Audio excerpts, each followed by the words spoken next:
MPs who actually betrayed the cause. But as to whether William Ruto is impeachable as a president, the Constitution is actually very clear.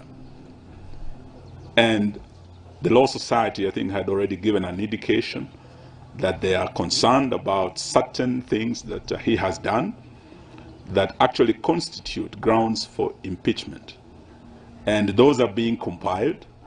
And wherever and whenever a president violates the Constitution, there are grounds enough that the Constitution sets out.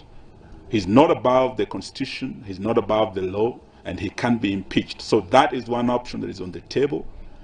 You are aware that our courts found the deployment of our police officers to Haiti as being unconstitutional.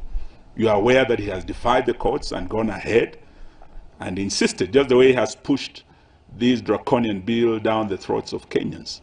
He has pushed that decision to deploy to Haiti against court orders. There are things that he has done in blatant violation of our Constitution that constitute grounds for impeachment. So we want to make it very, very clear that as a coalition, working with the LSK and other interested parties, we are working on it. And that is very, very clear. But also for the media, I think we want to thank you for the highlighting of this very successful protest by the Gen Zs.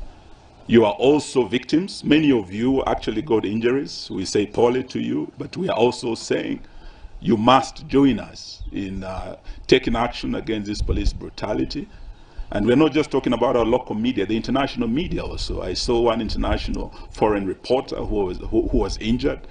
And we are happy that the international media took interest in this matter. We saw Al Jazeera, we saw CNN, and we are happy with that coverage and support that we received. But however, we are still very concerned that the international